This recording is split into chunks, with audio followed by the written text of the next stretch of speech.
Dans l'actualité ce soir, c'est parti depuis ce matin ici à Bamako du Forum africain des personnes de petite taille.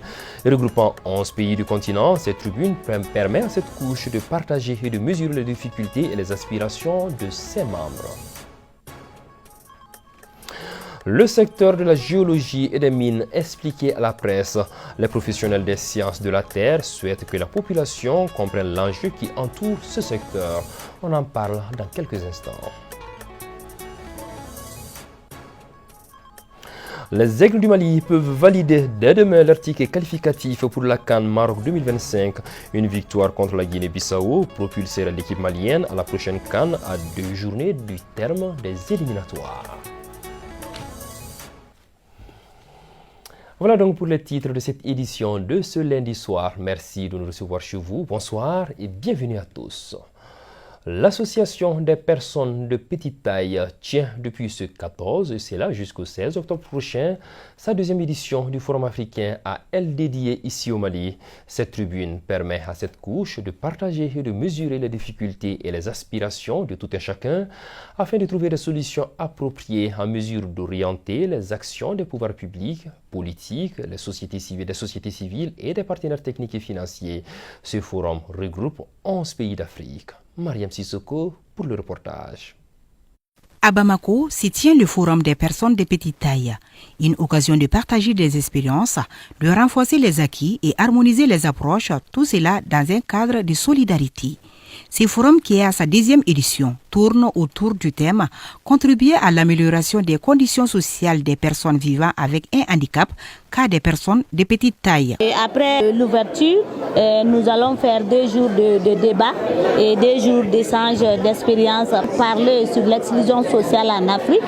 Ça sera le premier thème et après on va parler de l'intégration et l'insertion socio-professionnelle des personnes handicapées en général et des personnes de petite taille en particulier en Afrique. Et après le 3e jour, ça serait l'Assemblée générale de la Fédération africaine des personnes de petite taille, la première Assemblée générale. Eux aussi créer le nouveau bureau, vraiment, pour que les autres pays de l'Afrique puissent bien se structurer par rapport aux personnes de petite taille de l'Afrique. La lutte contre la discrimination envers les personnes handicapées, cas des personnes de petite taille, est un combat de longue haleine. Un défi que la présidente de l'Association des personnes de petite taille veut relever.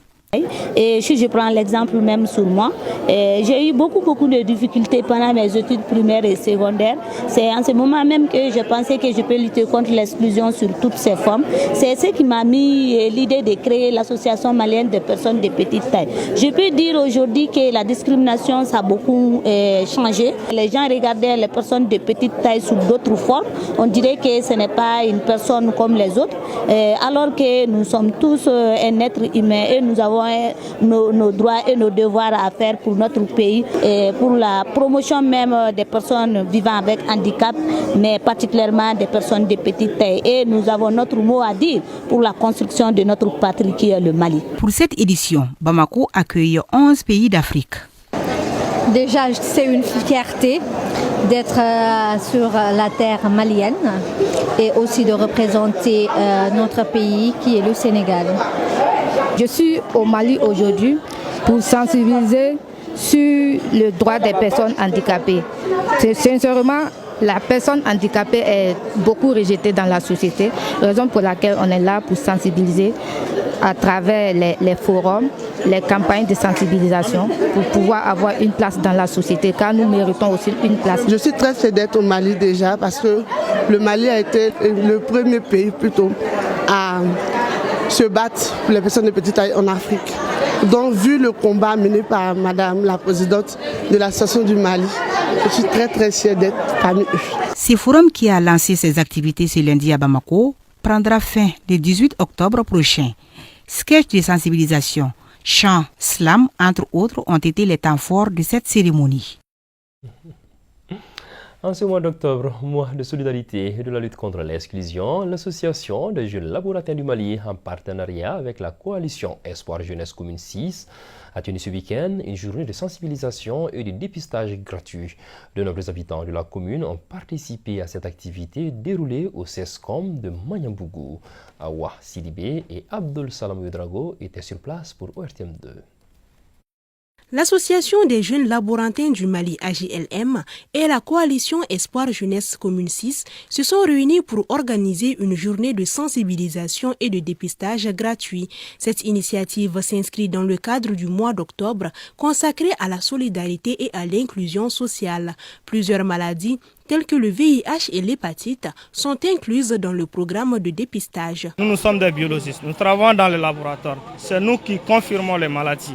Donc, premièrement, d'abord, il faut faire des sensibilisations à la population, l'importance de faire une analyse. Tu peux avoir des virus dans le sang sans peut-être être tombé malade directement ou bien physiquement. Maintenant, pour connaître ces maladies-là, c'est à travers les tests-là qu'on pourra connaître. C'est une initiative que nous, on salue et on se reconnaît dans ça. Appeler la population à venir vraiment de les sensibiliser davantage afin qu'ils puissent au moins faire ce dépistage-là. Chose qui nous a vraiment déjà motivé à adhérer à l'idée de partenariat pour cette journée de dépistage gratuit. Dans le cadre de sa campagne de sensibilisation et de dépistage gratuit de cette année, l'association a commencé ses activités à Bankoni, située en commune 1 du district de Bamako, avant de poursuivre à Magnambougou en commune 6 du même district, où les habitants ont répondu favorablement à leur appel. Moi, je suis là pour faire le test. On ne peut pas prendre des médicaments comme ça sans passer par des tests. Oui, j'ai fait les tests. On m'a donné les résultats. Mais à travers de l'analyse, j'ai bien compris maintenant. Comment traiter, je vais faire ça dès maintenant. L'association AJLM a pour ambition de continuer son programme dans plusieurs communes du district de Bamako. La FEGEM, la Fédération des géoscientistes du Mali, face aux hommes de médias. L'objectif est de donner des informations capitales sur le secteur de la géologie et des mines. À travers cette rencontre représentée par cette association, les professionnels des sciences de la Terre veulent éclairer la lanterne de l'opinion sur le métier de la géologie et des mines. Mancha Traoré.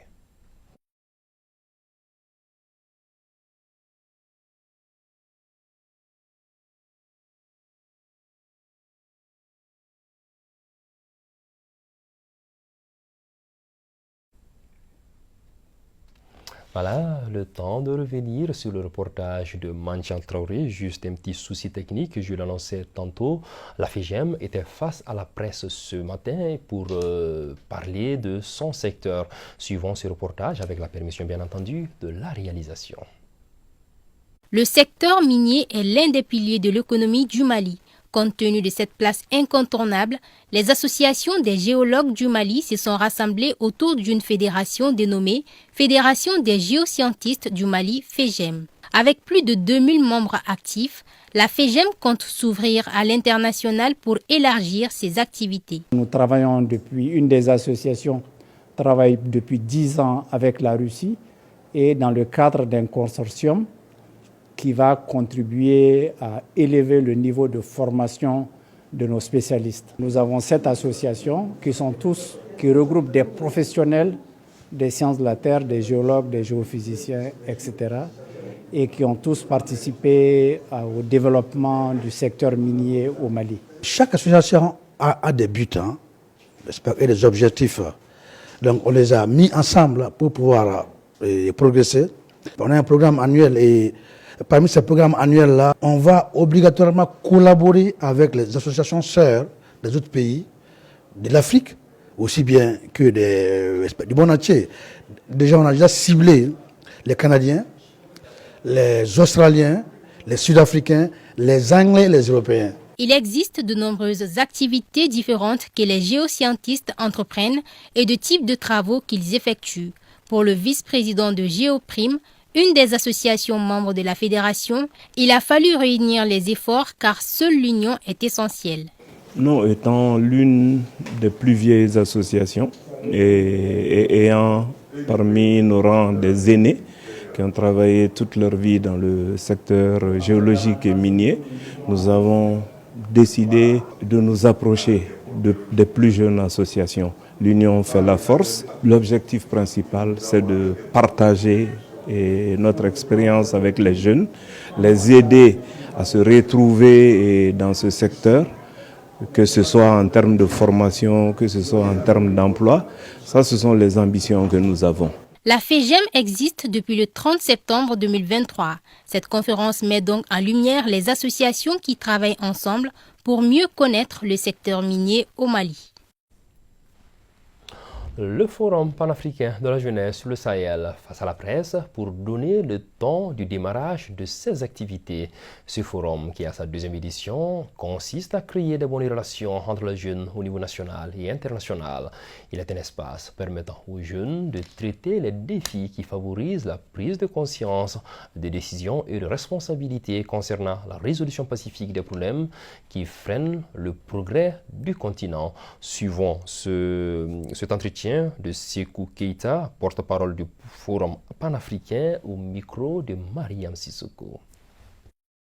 L'objet de cette rencontre est de réunir les sympathisants panafricains pour leur donner l'information du lancement des travaux du forum. Le forum, c'est les 18, 19 et 20 de ce mois. L'objectif visé, d'abord réunir le peuple Sahel pour qu'on puisse avoir une intégration. Ensuite, formuler des recommandations après des panels tenus, parce que nous pouvons en quelque sorte dire que nous sommes un demi-voyant, parce que nous avons initié ce forum. Bien avant que l'AES même ne soit, nous avons initié la première édition de ce forum. Nous pouvons même dire aujourd'hui que la première édition qui a eu lieu, il y a eu 11 recommandations. Parmi ces 11 recommandations, nous pouvons dire qu'il y a à peu près 9 recommandations qui ont été prises en compte par nos autorités aujourd'hui, les trois pays. Et l'objectif visé encore est trouver un moyen de convaincre les autres pays du Sahel pour adhérer à cette AES, qui est pour nous le noyau, sinon le départ d'une unité africaine. Éliminatoire CAN Maroc 2025, les Aigles du Mali se produisent ce mardi à Bissau face à la Guinée-Bissau à partir de 16h temps universel. Dans son costume de leader du groupe I avec 7 points, le Mali pourrait valider son ticket pour la CAN en cas de victoire. Toutes les conditions sont réunies pour permettre aux Aigles de réaliser un bon coup. L'avant-match Guinée-Bissau-Mali, c'est avec Siragatou Sissé. Fort de son succès 1-0 à l'aller sur la Guinée-Bissau au stade du 26 mars, le Mali veut enchaîner dès ce mardi et assurer sa qualification pour la CAN Maroc 2025. Les Aigles, premiers du groupe I, 7 points, sont confiants et prêts. En cas de victoire à Bissau, quel que soit le score, le billet du voyage au royaume chérifien sera en poche, et cela à 2 journées de la fin des débats. Le technicien des Aigles du Mali, Tom Saint-Fit, a tiré les enseignements du match aller. Sur les 24 joueurs convoqués, 2 n'ont pas effectué le déplacement à Bissau pour cause de blessures. Il s'agit des attaquants Lassine Siniago de l'AG Auxerre et de Nenebe Dorgales de Red Bull Salzbourg.